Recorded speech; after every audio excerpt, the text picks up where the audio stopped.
welcome. It is the Champions League watch along, or will I call it Champions League preview? Yes, yet again, it's interesting.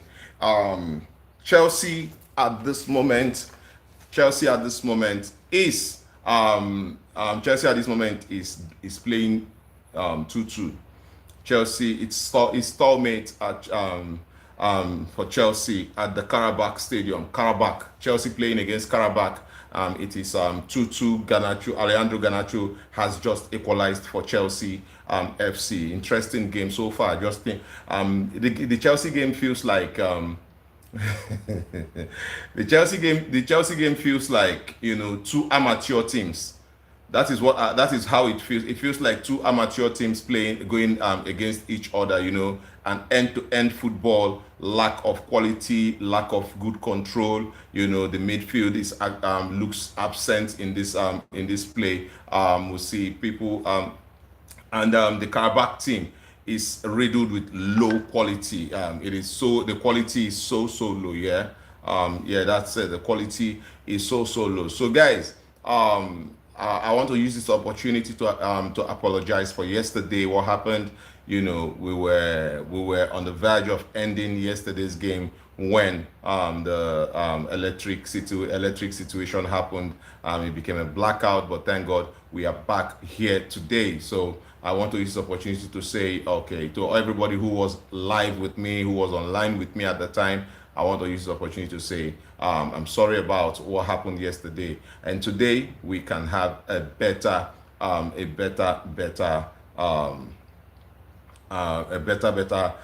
analysis. The game is going on. Chelsea actually is just equalized against Karabakh, and they keep going, and I feel like there's very little quality. There's very little quality in this game. In as much as I know that Chelsea have lots of quality players, but there's less display of this quality, and Chelsea is finding it difficult. Bagus Stefiansi, welcome. Where are you streaming from? Yeah, Arsenal fan here, but you guys will do well under Amorim. Thank you so much, JP. Thank you so much. I appreciate your presence here. Arsenal is doing really well. And to me, Arsenal is the favourites to pick to win the league this season. They are favourite. They are playing fantastic football. The mentality at the club is different, and you have to give it up for Arsenal FC, what they have done. Keeping clean sheets, scoring goals, and also dominating play is it's a big one. It's a big one for Arsenal FC right now. And then, if you look at Mikel Arteta, how hard Mikel Arteta has worked this season, I think that he deserves it. I think that Mikel Arteta deserves to win the league this season. He's done well. He's recruited very good players, and he's changed the mindset at the club, and they are all going. And I think that Arsenal is going to Arsenal will end up winning the league this season, and it is very clear they have that squad depth, and they have the quality. The players, they have that quality in their team to actually win the league this season. So I think that they are going to do well. Yeah, Ajapai, yes, they are going to do well. Right, yes, Arsenal is going to do well. Thank you to everyone who's joining. Please give thumbs up to the live broadcast, and also click on the notification button. Click on the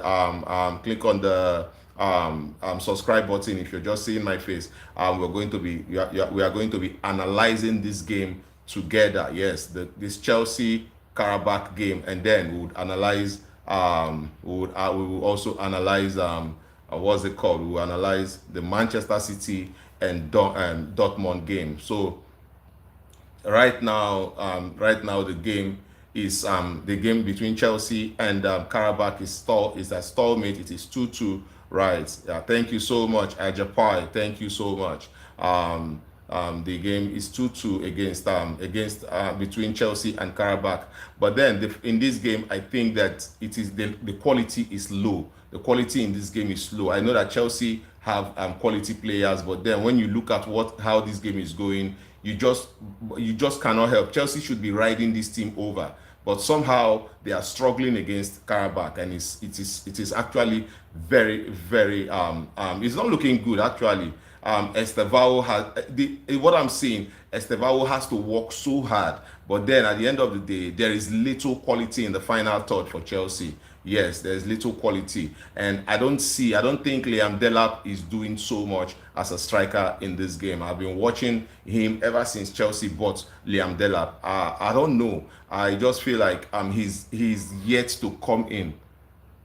You offensive man reported. What are you saying, YouTube? Offensive for sure. What are you saying? Anyways, I think that Chelsea isn't.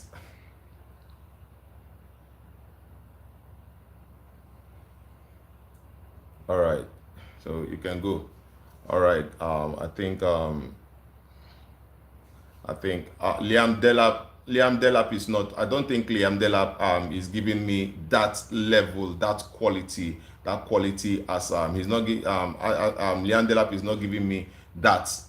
There is something. There's a level of play you see in a player, and you know that this player is going to be a top player. I think he needs to develop. Yes, it needs to. He has to develop. Look at that. That was close. That was close. That could have been a third goal for Qarabag. That would have been a third goal. Sometimes I wonder what Chelsea is doing. I wonder the defense. This defense of Tosin Adarabioyo. I don't understand it. I really don't understand it. Look at upon all of the hard work from Caicedo and that. You see, that was close, and it does not really explain. The score line does not explain exactly what is happening in the field of play. Baka, do you have a game today? Are we seeing who is Baka playing? Is Baka playing today? I thought Baka played yesterday.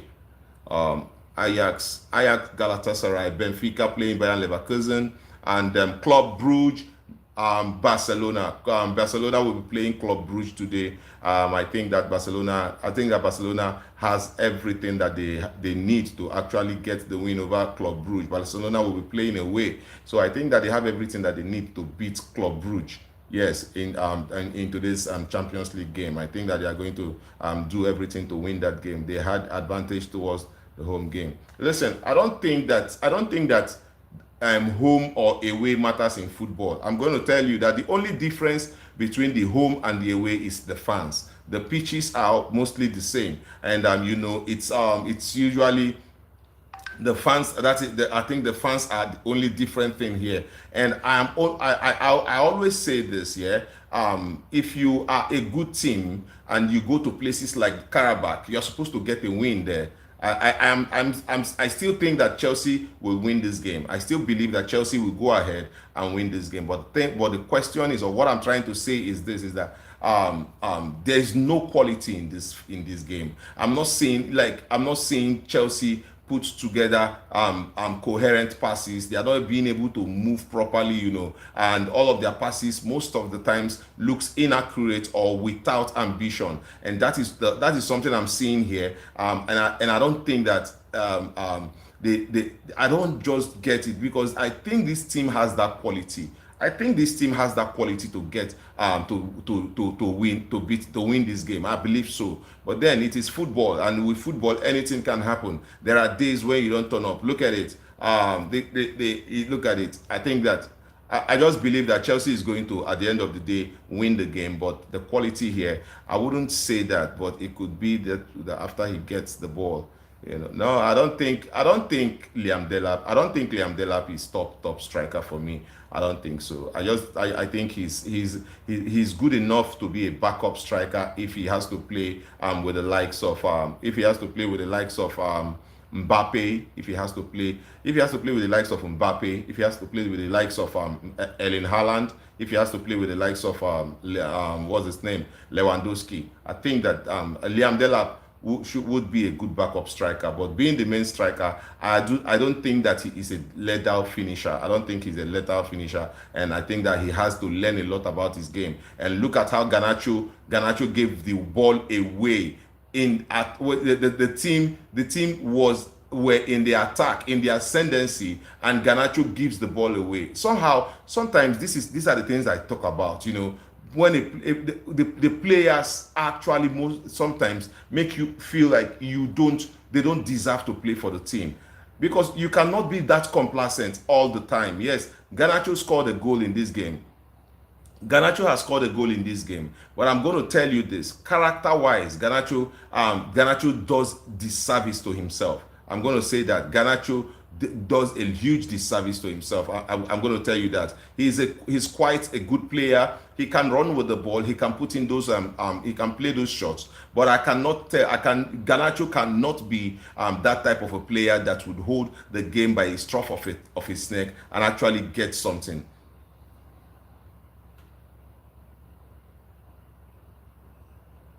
You get. I just feel like Garnacho is not a top. This is Enzo Fernandez trying to pick out Alejandro Garnacho, and Alejandro Garnacho not being aggressive enough allows that ball to be nicked out of him, and he is also not chasing back. He is not being aggressive enough. He is just running. Let us take it. Let us look at this. Let us look at this properly. I'm going to tell you this. I'm not hate watching this guy. I'm going to tell you clearly, this team is a different team with a better quality. And as Alejandro Garnacho loses the ball there, he did not lose the ball. Actually, the ball was supposed to get to him, right? And the ball gets nicked off him, and he cannot race down. He cannot clear. And that is Liam Delap puts it wide. Nice. I'm not gonna. Man, you need to give us an analysis on Dalot. Dalot, I don't think Dalot can be a Manchester United player next season. Right?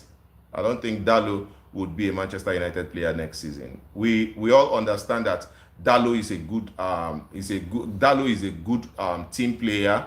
Dalot is that kind of a player that listens to the coach and he wants to execute exactly what the coach wants him to do. But I don't think that Dalot is an intelligent player. I don't think he's intelligent enough to play for Manchester United in that wing back position. Yes, I think Dalot is a fullback and he struggles to play as a wing back. And when it comes to defense, when we look at it defensive wise, Dalot does not give us so much defensive wise. Yes, and when you look at the Amorim setup, you would not. I don't think that there is any need having Dalot at Manchester United. But then he's always available, and also he's a good squad member. He listens to the coach, and I think that he's an older player at the Manchester United squad, one of those players that has to leave, right? And Ruben Amorim would make use of him for the time being. Brother, man, you cannot win 5 games in a row for FS, man. You is whatever that means. Dalot should play for Al Nassr. Yes, Dalot should go to Saudi Arabia. Why do the managers support Dalot all the time? Sure, Dalot are just waste, man. I think Shaw is quality. But then we have to move on from him. I thought that the younger Shaw was quality. I still think that at this time Shaw is quality.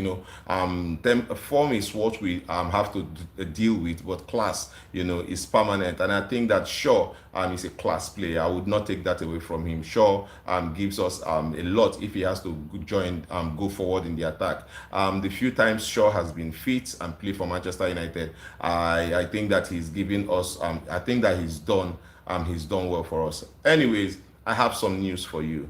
I'm going to give you this news right now. The news coming out from Team Talk says that that Ruben Amorim is obsessed with getting Elliot Anderson at the club. He's obsessed with getting Elliot Anderson at the club. He wants the Manchester United hierarchy to do the business, and it's been said that Manchester United actually will be willing to put in 60 million bid for Elliot Anderson by January. And I think that that is, I don't think that would be bad for me. I think that Elliot Anderson fits the bill. I think he fits into our midfield properly.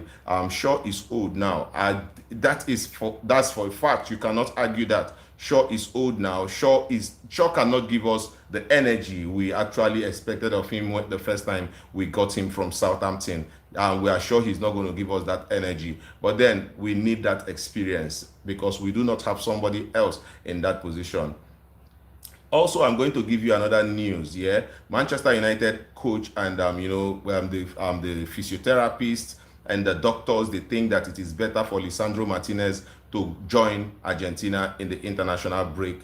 They think that it is going to help him heal faster, if he goes. And this is Estaval. Estaval just tried to get that shot on, but it was blocked by the defender. So I think that when you look at it, Manchester United would be allowing Lisandro Martinez to train with Argentina. They think that he is going to be very, very good. It's going to serve him better, at regaining fitness and being able to come back to playing. So we might just see Lisandro Martinez come back to the fold maybe after the international break. We need Baleba and Anderson to replace our current midfield. Perfect. I like that. I think you're spot on with that. But we hear that Christopher Vivel is keen on getting Angelo Stiller into the club. Angelo Stiller plays for Stuttgart. He's the box-to-box midfielder at Stuttgart, and he plays really well. He knows how to put in those type of passes, that's defense splitting passes, and also he can get you goals. And that is the only edge he has over. Adam Wharton. I think that Adam Wharton is much more of a relaxed guy and control the pace of the game, puts in passes here and there, just to shake the defense and all of that. And that is what I think Adam Wharton does very well. He's very calm with the ball. I think Adam Wharton gives me the vibe of probably Xavi Hernandez or Michael Carrick. He just rolls with the ball, and plays the passes that he needs to do and all of that. But he controls the game, slows it down, and decides to speed it up when he wants to. And this is a different style of football when it comes to Carlos Baleba and Angelo Stiller. Angelo Stiller is more of a direct player who would look for those defense splitting passes to put in between them so that the strikers can actually latch on it and get goals. So that is the difference. But if I am going to choose between Adam Wharton, if I'm going to choose between Adam Wharton and Angelo Stiller, I'm going to be picking Adam Wharton. And the reason why I'm going to be picking Adam Wharton is this: Angelo Stiller is not Premier League proven, and at this time, if we are going to be getting a player in January, then we should be getting a Premier League proven player, not someone who needs to come into the team and to adapt into the team. No. And most of the times, German players have not always excelled at Manchester United. They have not excelled in the English Premier League. Most of the times when they come, they struggle a lot. Yeah, they struggle so much. I can go on, and I even remember the days of Jurgen Klinsmann when he came to play in England. I felt like, man, these German players are always not. I feel like the physicality in the league, the physicality in the English Premier League is many times too much for the Germans, and that's why most of the times they cannot cope, right? And another thing you would notice is this. A lot of times when players leave the English Premier League and go to other leagues, they kind of perform. They perform better, they do better, and I think it boils down to the physicality of the league and the technicalities in the league, the pace of the league, and all of that, and that translates to English Premier League players becoming more successful when they go outside of the English Premier League. Look at the likes of Scott McTominay. Scott McTominay is a very good example of players who leave. Look at Marcus Rashford. Marcus Rashford at Barcelona is killing it, and he's doing really well for Barcelona. And even the Marcus Rashford's performance at Barcelona is even sparking debates. Actually, I don't trust German players in the Premier League. German German transfers take 2 seasons to settle in. Havertz versus a flop. Sané was bad too. So that's the thing I talk about. That German players, they don't easily fit into the league, because of the tenacity of the league, the strength of the league. Look at Onana. Onana goes from Manchester United, where he was being considered a flop, to actually looking like a hero at Trabzonspor. That's the thing. He's looking like a hero at Trabzonspor, but in the English Premier League, he was considered a flop. So that is the dynamics. Garnacho shoots wild, and that is the problem.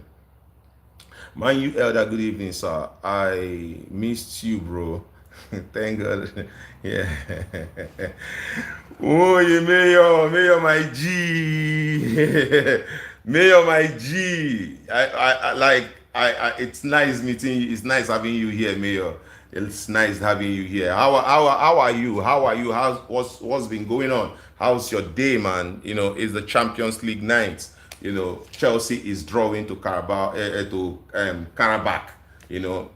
I tell you that the Champions League was the reason. And look at this. And the Qarabag are actually giving Chelsea a good run for their money. Thank you for joining in, guys. If you're seeing me for the first time, kindly click on the subscribe. Click on the subscribe button, click on the notification button, and give this live broadcast a thumbs up. Yeah. Thank you, Moye. Thank you for the mayors. Thank you for joining. I actually enjoy anytime you are here. Thank you so much. I saw your comment on one of my videos. Guys, yes, bro, it's quite unfortunate that we are not playing in the Champions League, but next season we are playing next season. Now I've told you guys, Manchester United is qualifying for Champions League next season, and we'll be here analyzing Manchester United games. I tell you, I promise you that we are going to be doing better. With Ruben Amorim and all of the things going on at Manchester United right now, you can only hope for the best. The structure is now being set. The recruitment is looking better, and Manchester United is looking a different team. Even though it is not something that has become very visible to every other fan base and all of that, but we are Manchester United fans, and we have knowledge, and we have information of the things going on at Carrington, and a lot of it is changing, and we will not talk about all of this without giving credit to Jason Wilcox. Jason Wilcox has been tremendous when it comes to recruitment. Look at the players that he has actually gone to recruit. Benjamin Sesko, Brian Mbuemo, Sani Lamens, look at them. They have actually come into the club. I think that Benjamin Sesko, I feel like he has to do more now. I know that sometimes it might be unfair criticism on Benjamin Sesko based on the fact that he's just coming to the league. He has to settle in. He's 22 years of age and all of that. And not all players will settle in the same way. Not all players will settle in the same way. Erling Haaland came to the club as at the time he did, and actually did very well in his first season. And this is the first season for Benjamin Sesko, and I think that he is growing into the league. He is becoming little by little. He's growing into the league, and I think that he's going to actually turn on the party. Yes, I know that Benjamin Sesko will come good. Yes, he will turn on the heat. So, guys, we'll be doing the watch along on Manchester City versus Dortmund. I think that's actually a very good match. Manchester City versus Dortmund. And as we hear, the team sheet is out. Yes, we hear that the team sheet is out. Let's see yes, the team sheet for Manchester City is out. The confirmed lineup. And for Manchester City, for Manchester City, Donnarumma in goal as expected. There you have Matheus Nunes in the right fullback. The left fullback, you have Nico O'Reilly, and the two centre backs will be Josko Gvardiol and John Stones. In the middle of the park is Nico Gonzalez, and the guys that are playing up front, who are going to be actually be forming the attack for Manchester City, will be Sabinho, Tijani Rangers, Phil Foden, Jeremy Doku, and then the number 9. We all know the delectable, the informed, hot, sizzling hot. sizzling hot Erling Haaland. You know, Erling Haaland has been very, very instrumental to Manchester City this season. He scored 70% of Manchester City's goals. He's been very, very great, yeah. And he's looking like a player who is in the form of his life. And you know, the setup of Man City right now benefits Erling Haaland more. That was closed by Estavo. Estavo almost getting the winner for Chelsea. So guys, the players for Dortmund, let us take you through Dortmund lineup. Dortmund will be with Gregor Kobel, the goalkeeper, and in the defense they have Anton Weldman, Nico Schlotterberg, I'm waiting to be named, then Rami Bensebimi. Dortmund fans will know these names. I don't know how to pronounce these German names. Sehu Gurasi is the number 9. Maximilian Bayer is playing as a number 10. Karim Adeyemi playing as the right side of the number 10. And in the middle of the park, you have Daniel Svensson, Marcel Sabitzer, and Felix Mecha, and we have Julian Ryerson. Okay, I recognize Marcel Sabitzer. He used to play for Manchester United. He came on loan from Dortmund, right? He came on loan from Bayern Munich to Manchester United. Yes, Marcel Sabitzer. Gurasi, I know Gurasi, and you know, so this will be the lineup between Manchester City against Dortmund. It's going to be a very interesting game. So let us talk about Manchester United before we actually go into proper analysis of this game. Look at I have to tell you something clearly, yeah. The Qarabag are doing a lot to actually get the winner tonight, and it's going to look embarrassing if actually Qarabag gets a win over Chelsea FC because of the quality in the team, the money they have spent in this team. I don't think that they should be struggling with Qarabag. But then that is Chelsea FC. This guy, someone has been tripped in the middle of before this thing. All right, let's go.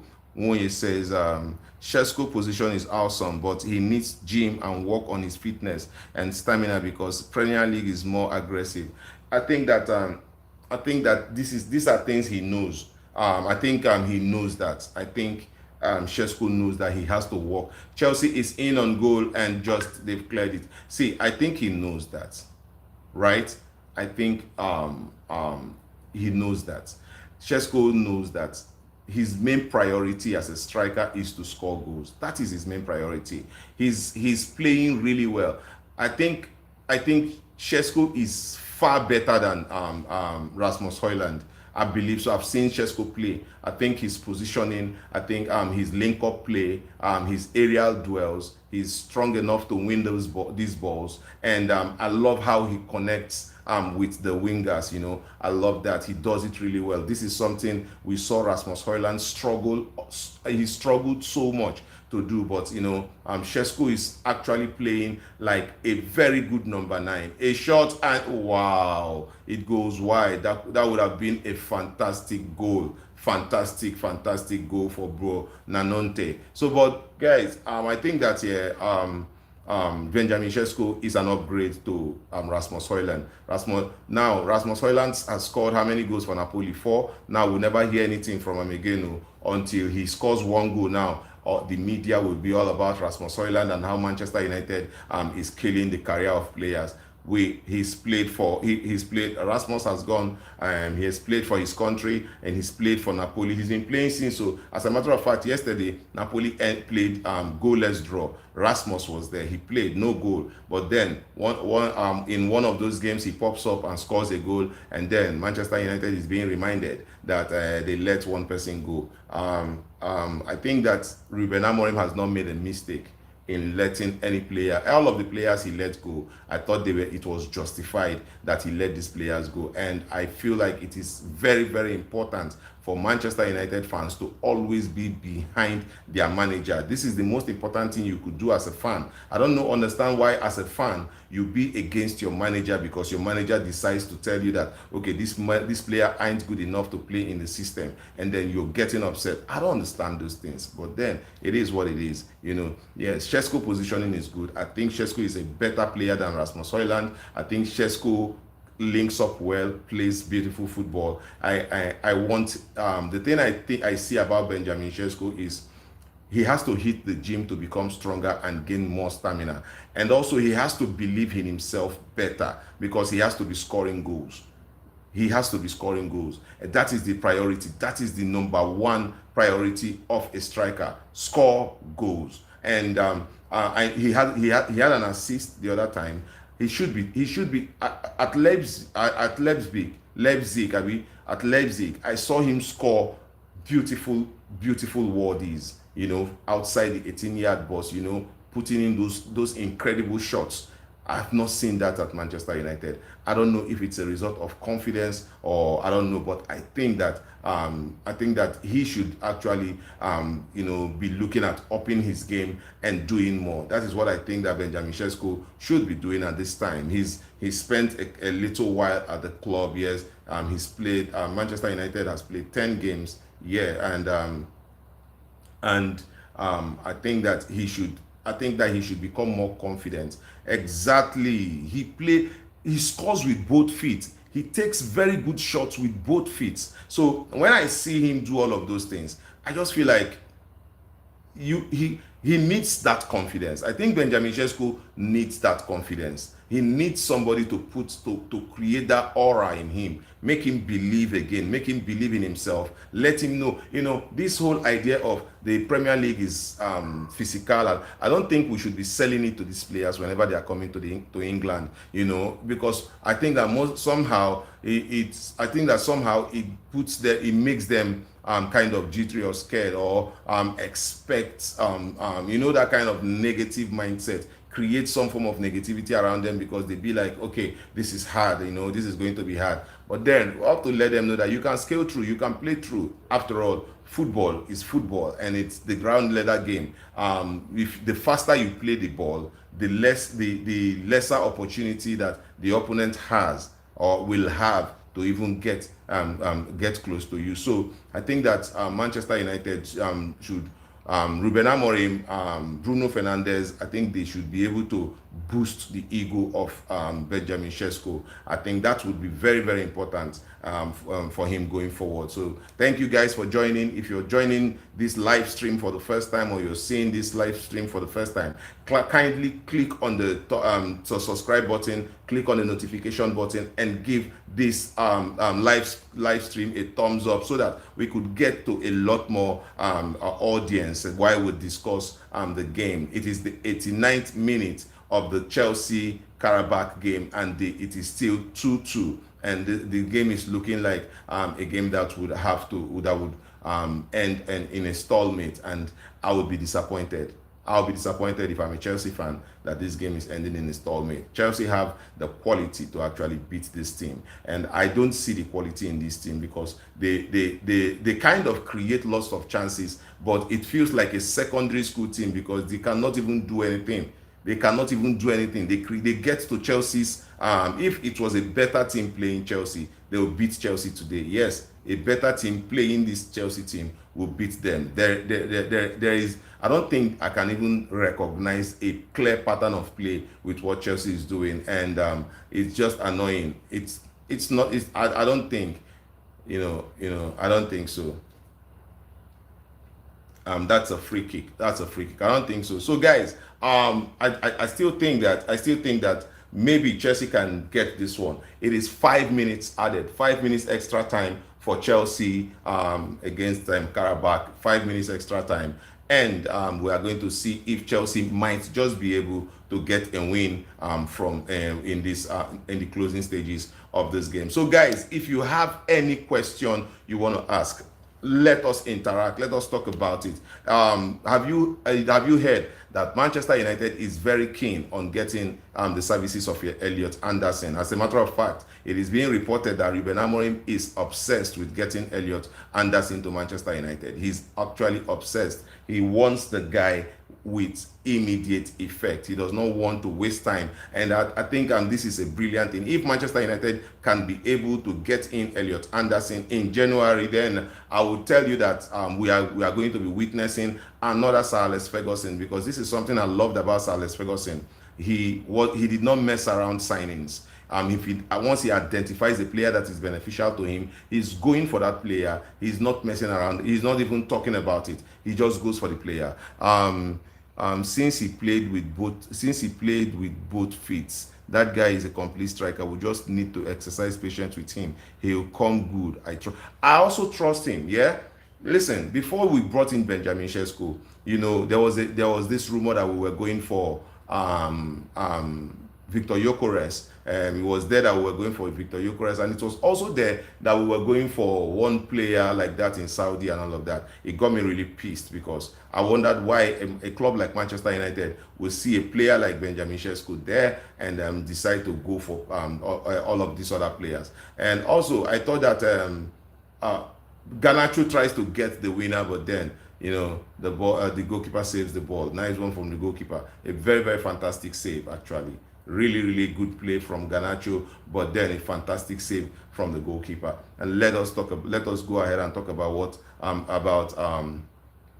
Manchester United. He did not. Ruben Amorim I just think that Ruben Amorim should not be messing up with signings.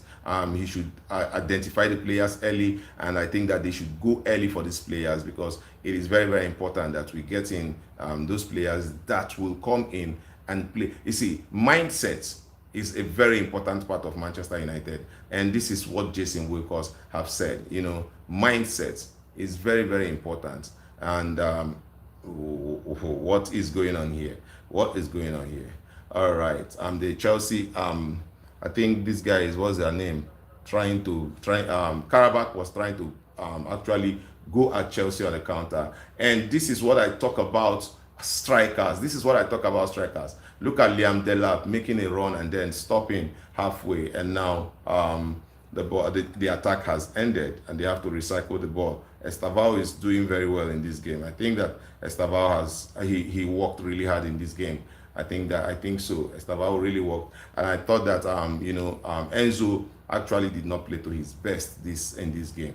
So the game is just anyhow game, And these guys, the QARABAG guys, are actually very, very okay with a draw. This is what they are praying for. This is what they are playing for. They just want a draw. They will actually be really happy to get a draw against Chelsea. And but Chelsea still probing, and Garnacho plays it back in, and the defense is always there. Yes, and the defense line is always there. I just want Chelsea to get this win. I don't know why, but then it is quite disappointing to see that what's his name, Reece James crosses the ball out of the field, and 4 minutes of the 5 minutes is gone. I prefer Adam Wharton to Elliot Anderson. I don't think that they are both the same player. I think that Elliot Anderson is a CDM, a proper CDM, while Adam Wharton, I see him as a box-to-box midfielder rather than a CDM. But then the two of them at Manchester United, I think it gives Manchester United a very, very high level of solidity, because Elliot Anderson is more aggressive. If we can't get Carlos Baleba, I would like Man U to go and get Adam Wharton, because I have followed all those midfielders. I go for Carlos Baleba and Adam Wharton. Exactly. Yeah. I like Carlos Baleba because of his aggression. I like him because he actually knows how to move with the ball. He can also get you goals. That's the edge. Carlos Baleba has. He can also score goals. He can put in those defense splitting passes, all right? And also he can tackle. He can tackle. He stops. He can stop lots of attack, and he has the tank. He's strong. He drives with the ball. That's one thing I love about Carlos Baleba. But the thing is, also, what Jason Wilcox has talked about. He talked about mentality, and that is something I'm looking at Carlos Baleba. He played very, very well last season, but this season, I'm wondering what is going on, and a lot of people attribute it to him being linked to Manchester United, and I'm wondering why. Why should your performance drop if you don't get that move you wanted? you wanted a move to Manchester United, and it did not happen. I don't think that's enough reason for your performance to drop. I think that you should actually be giving Manchester United a lot more reason to come for you, a lot more reason to fight for you. That's it. I think that Carlos Baleba needs to start playing again. He needs to come up. He needs to get ready, and he needs to give everything that he has to give in the game, so that Manchester United, the fans can easily clamor for him. The board can easily look for him, and make their decisions easily. Now the Carlos Baleba's performance this season is giving the board reasons to think, like, okay, he did well last season, and this season, how about his ability to withstand pressure? And this is very important part of the game, your ability to withstand pressure. Why would just a link to your name actually affect you up to this level? Look at Adam Wharton. Adam Wharton is calm-headed, cool-headed. He still plays his game. He's actually improved from last season, playing out. He's very instrumental to Crystal Palace, playing out from the back. He's very instrumental with that, and he connects the midfield and the attack seamlessly, and that is what Carlos Baleba did with Brighton last season. Even most of the times he took advantage of defensive lapses and even got a goal. So looking at their ages, Carlos Baleba is young, Adam Wharton is young, and I would go for what's it called? I will go for for me, I'll go for Adam Wharton. I think that Adam Wharton is more calm-headed, he's cooler, and he's going to give us a lot more. And but then if Carlos Baleba can get his move to Manchester United and starts playing, then, because I think that the player I'm going to compare Carlos Baleba with will be N'Golo Kante. N'Golo Kante is that kind of player that I see in Carlos Baleba, being able to break up plays, take up the ball, run into the midfield, give those passes, killer passes, or even go ahead and score the goal himself. You understand? So that is it. So guys, it is very, very important. It is very, very important that Manchester United actually looks at the things that they are supposed to do and get in those players. He says, who we need to sign? Okay, I think that right now, if we have to get in a player right now, I think that Elliot Anderson is a perfect fit for me. I don't know. For me, I think he's really, really, really strong, and he's ready to actually give Manchester United. He's ready to actually give Manchester United everything.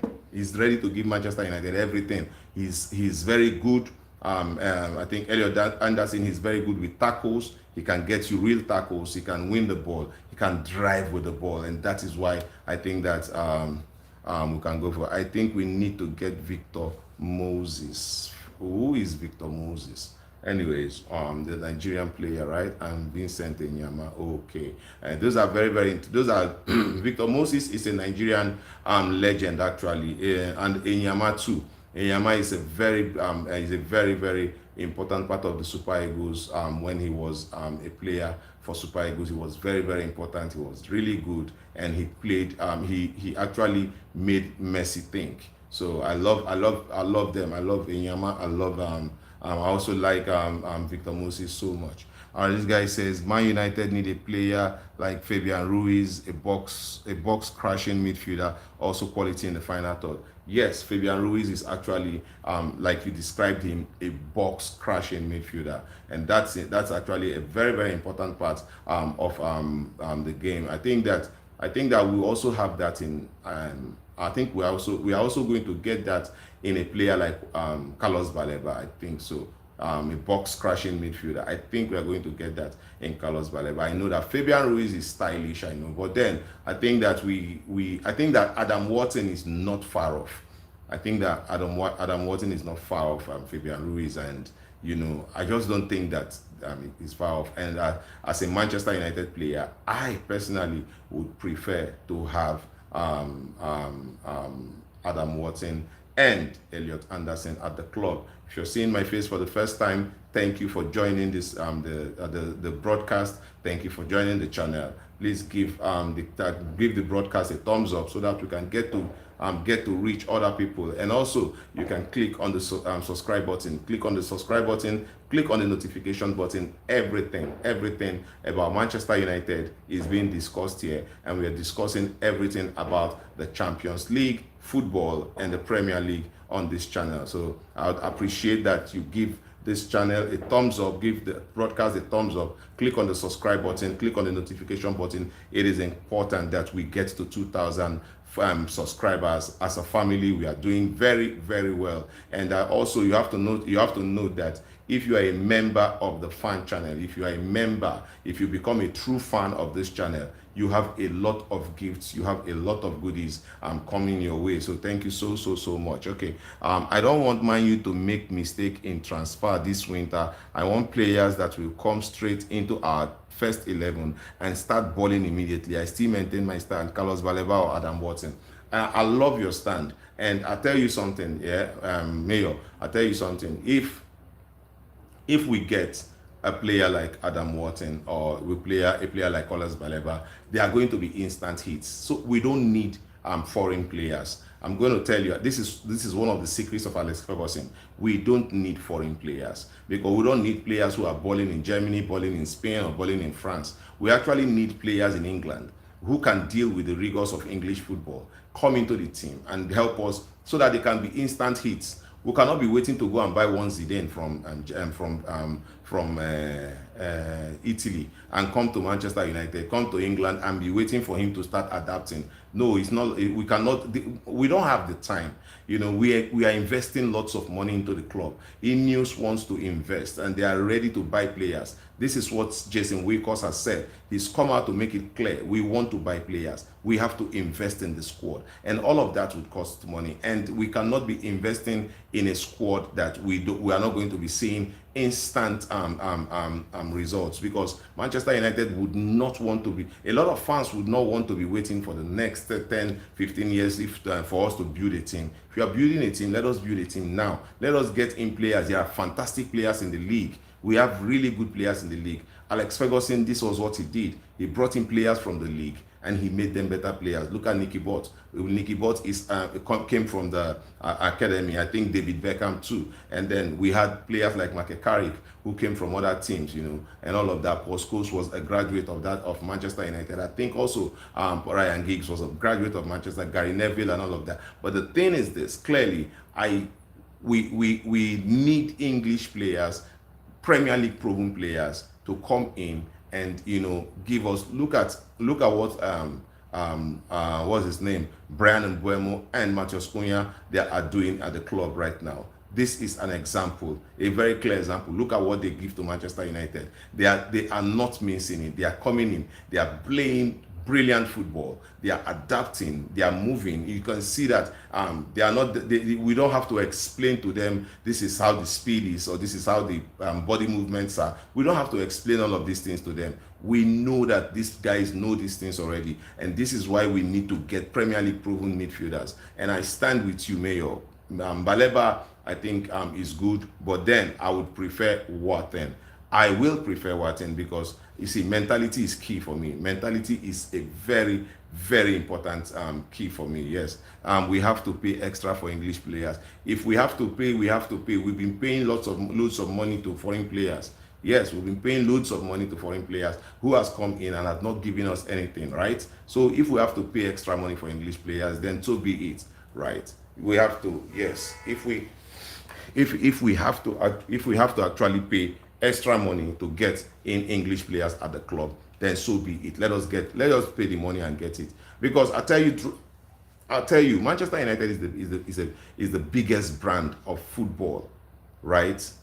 We are the biggest brand of football. So, yeah. So guys, I think that we can get in players, and that those players would come in and actually help Manchester United steady the ship. Yes, Ajax. The game is about to. All of these games will begin or will start in no time. And I just came out here to actually have one-on-one with my people. And Victor Osimhen, we've seen Galatasaray play against Ajax. And we have Mario Lemina, Wilfred Singo, Victor Osimhen, Abdul Karim Bakashi, Lucas Torreira, Leroy Sani, Gabriel. I think the Galatasaray squad is a star-studded squad. Like it looks good, and they are playing away to Ajax, right? They are playing away to Ajax, and Galatasaray is playing away to Ajax, and we wonder what is going to happen. Liverpool yesterday ran riot against Madrid. They were so good yesterday. They had to cut off every ounce. They have to cut off every ounce of what would I call it, supply that would help Mbappe or Vini Jr. actually move. They had to cut off every ounce of supply, and they kept Mbappe very quiet in that game. And I thought that they did really well. It was not easy, but I felt like they did exceptionally well. And the Liverpool players, I thought they did well. And it was actually a beautiful game yesterday for Liverpool. So for Liverpool, yes. And that sets up a lot of questions against what's his name, Xabi Alonso, because coming off the back of all of the things that he has won, everything that he has won at the club, coming off the back of that, and at Bayern Leverkusen, what he did at Bayern Leverkusen, coming to Real Madrid right now, and then bringing them to England, where I actually thought that if it was not for Thibaut Courtois, maybe that team, Real Madrid would have Liverpool would have destroyed Real Madrid yesterday. Bro, I heard that Joe Glazer told Sir Jim that he's giving £50 million for winter summer, and Sir Jim is not happy with the figure because he wants more support from Joe Glazer. Listen, I think that I don't know how true that is. I don't think that Joe Glazer have to give Sir Jim Ratcliffe any money for January transfer. I don't think so, because Sir Jim Ratcliffe is a minority owner, and they actually have to invest from their own side. They bought a part of Manchester United, and they are investing with their own money. So they would not be going to Glazers to pick money. You get. I don't think that they are going to Glazers to pick up any form of check or any money. They've actually come in to salvage Manchester United, and I actually love what he's doing, and I know that with Sir Jim Ratcliffe, Omar Berrada, Jason Wilcox, and the rest of the guys, they are going to get it right. I am almost 100% sure that with Sir Jim Ratcliffe, Jason Wilcox, Omar Berrada, and Christopher Vivel, I am almost 100% sure that they are going to get it right because of the recruitments they've made. There is a mentality shift in the club. They've revamped Carrington, and the board is supporting the manager, and they have to just go into the market, bring out more money. They have to go into the bank, if they have to break the bank, they need to break the bank and to get that money and actually invest much more in the Manchester United squad. Jason Wilcox, who is the director of football, has said it. He said it in the interview, in an interview I watched, and he made it clear that we are going to sign players, we are going to get in players. It is very, very important, and we are not going to be overpaying any player. We are not signing players on panic. That's why we have to take our time. We actually have to take our time to build, this team, and so that it will not just be a team that like let's look at Eric Ten Hag, that wanted to just make sure that he won games, and winning the FA Cup, and Eric Ten Hag was actually boasting with an FA Cup win, and as a Manchester United fan, I found that funny. I found that funny because why are you boasting with an FA Cup trophy? This is Manchester United. I don't know. And Cristiano Ronaldo said something in the interview. Yeah, Cristiano Ronaldo said something in the interview which Cristiano Ronaldo said something in the interview, which I actually found really, really, really interesting. And he said that at Manchester United, there are people who do not understand there are people who do not understand what the Manchester United is all about. There are people who do not understand the culture at Manchester United, and for that reason, you see them at the club without the mentality of Manchester United DNA. You see that thing, and I believe and I support Cristiano Ronaldo for that mess. I love Sajim. I love Sajim. He's our savior. Really, he loved Man United and knows what a football meant to the fans. Yes, you have give managers time. During managers just restarts the progress. You see, yeah. Jim Ratcliffe is a sport lover. He's a football lover, and he's been a lifelong fan of Manchester United, right? So, coming to the club, and he would readily want to invest his money, and he would readily want to see the club go back to where it ought to be, right? And if we look at the signings they've made this summer, you just know that they've been spot on with the signings, especially when it comes to Mbeumo, Cunha, Sani Lammens. They've been spot on. Benjamin Sesko is growing right now into that fray, and I know, and I almost want to, I believe that Benjamin Sesko will turn up the party. I know he's going to start shooting very soon and shooting on all cylinders, and I'm actually very sure of that. So I think so. So guys, I want Cristiano Ronaldo said a lot of things about Manchester United, and I think that Sir Jim Ratcliffe acknowledged some of these things when he revamped Carrington. And after revamping Carrington, we had to bring in and make sure that the coach gets involved in signing players. And now, if you understand, it is not just the coach that has signed that has that right to figure out players. There is a scout. We have a scout in Christopher Vivel. I think he's the head of scouting, right? And we have Omar Berada, who is practically, I think, the CEO, the one who does the negotiations and all of that. And Jason Wilcox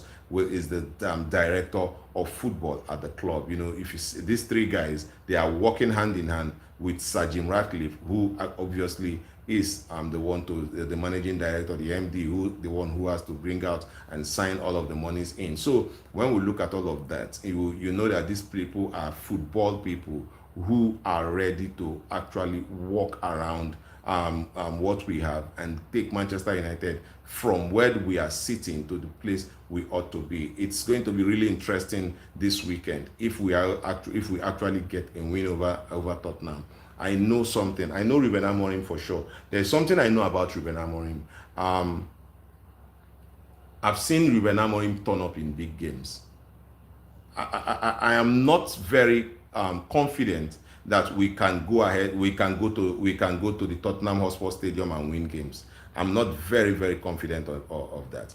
But I know one thing, and that thing is that Ruben Amorim knows how to hype his players when there is a big game to be played. I just know that. When I go back and look at the Olympic Lyon game where we went down and saw all of a sudden we still came back to win that match. And then when I look at this Nottingham Forest game where we were down 2-1, and I thought that the players were going to drop their heads and all of that to tell themselves that, oh, it has happened again. Yeah, it is the past has come haunting us again. We are going to lose the game again. I thought that was going to be the case, only for me to see that these players started playing in a way that made me think that they are going to win the game actually, and they got that equalizer, and we saw that they were going for the win before the end of the game. So this guy, Morolio, the Nottingham Forest defender, had to make sure he cleared a ball just on the line, on the touch line of the goal. If not, Manchester United would have won that game. So when you look at it, roundly, look at everything and how it is, you know that Manchester United is performing a lot more better, and with more recruitment, we might just be able to get back to the top where we used to be. Manchester City Superbia in Prolia. I don't know what that means. Are you happy with Lisandro? Are you happy Lisandro will be back? I am. I am not happy. I am not happy. I am ecstatic. I am overjoyed. I am singing. I am jumping. I am happy. I am super happy. And you know what Lisandro Martinez brings to the team. You know what Lisandro Martinez brings to Manchester United. Manchester United is a very big team. And we know that Lisandro Martinez is one of the most talented defenders we have in the league. And when you look at how he is going to play and how he plays, you just know that Lisandro Martinez adds a lot of quality to Manchester United. Look at the game against Liverpool last season. Look at the game against Liverpool last season. Look at the game against Manchester City last season. This guy was very instrumental. Ruben Amorim can do a lot with Lisandro, a fit Lisandro Martinez. You see one thing, you see a fit Martinez and a fit Mason Mount for Ruben Amorim will be, they are going to be absolute monsters. But then the ability to keep themselves fit is what is actually a very big problem. The game between Manchester City and Dortmund has just kicked off, and you know, Dortmund on the front foot, but then you know what it is now. This is Man City. We know that Pep Guardiola would always have a way of, you know, carrying his team, of making his team look really good. So guys, we have a little more time before we leave here. We are going to run analysis on the Dortmund Man City game for the first half before we actually say au revoir for tonight. I thank you guys who are always joining the live. Please, if you're seeing this for the first time, give the lives a thumbs up. Also click on the notification button, but then most importantly, click on the subscribe button. Subscribe. Whenever we are live here, you get the notification. We discuss everything Manchester United. We talk about Champions League football. We talk about Chelsea, Madrid, Barcelona, every other thing that you want. What is your prediction for Manchester United versus Spurs? Well, I'm looking at Manchester United winning that one by 3-1.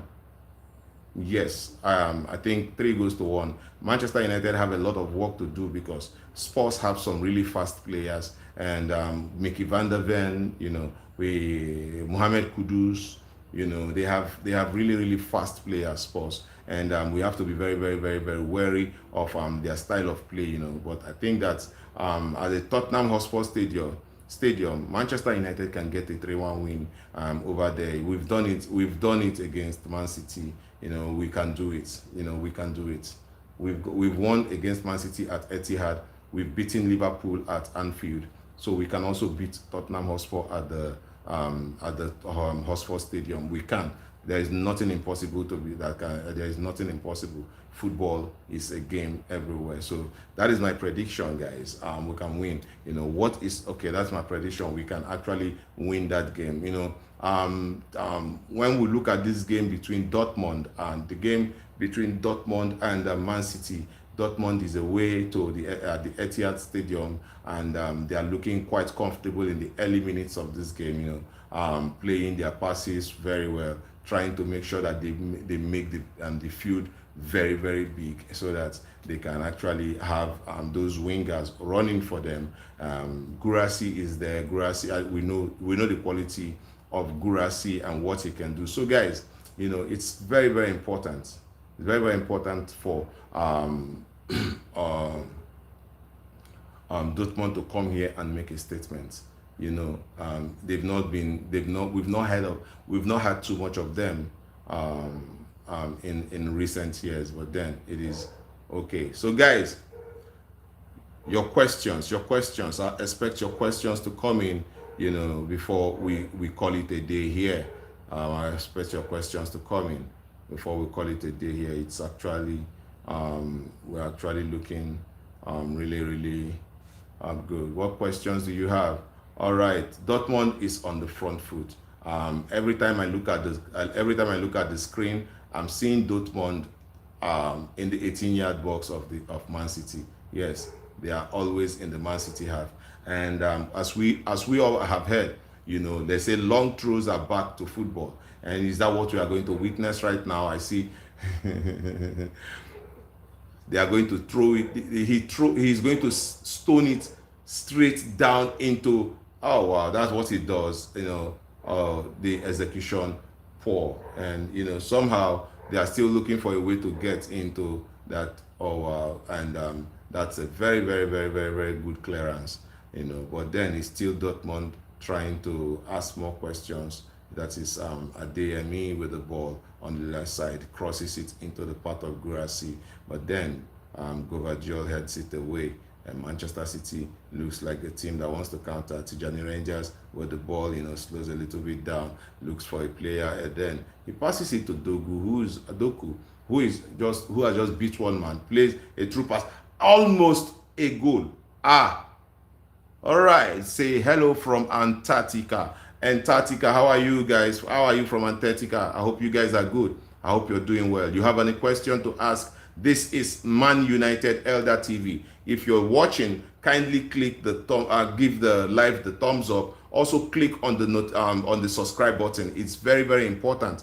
Click on the subscribe button. Click on the notification button. We're going to drop you every video of the analysis that we do. Hello from Sports. Yes, hi from Lagos, Nigeria. This is Elder of the Man United Elder TV. We are going to be playing sports next, and we hope that we are going to be able to get a result at the Tottenham Hotspur Stadium. But until then, what are your questions? Come on, ask us the questions. In the absence of any question, we might just have to call it a day so that I can concentrate and watch this game. Dortmund against Manchester City. It's actually looking like it's setting up to be a very tactical and very, very good game. It's setting up to be a very good game. So guys, thank you everybody who joined. Thank you to you guys. Thank you everybody. Thank you so much. I appreciate your time here. I appreciate your support. I appreciate everything that you've done. I'm going to see you again tomorrow. Bye-bye.